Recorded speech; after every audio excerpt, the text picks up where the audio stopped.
بقالنا كتير ما شفناش لاعب برازيلي بالجودة دي بالكواليتي دي. يعني اخوانا الفينا لعيب لسه صغير، لعيب عالي جدا.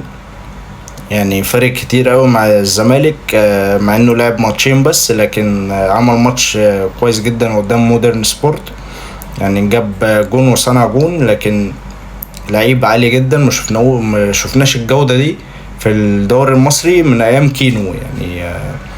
بصراحة بنحسد جماهير نادي الزمالك على الصفقة العظيمة دي، وهيفرق مع نادي الزمالك في المطوشة الكبيرة كمان.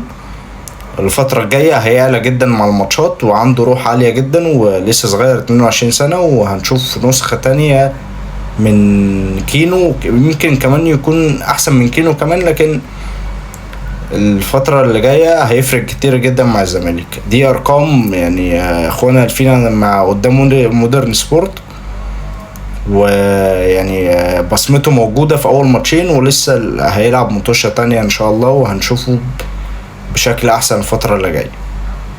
فبالنسبة لي يعني صفقة قوية جدا لنادي الزمالك، وإن شاء الله يعني ربنا يكرمه كده مع نادي الزمالك، ونشوف لعيب تمتع نفسك وانت بتتفرج عليه مع نادي الزمالك.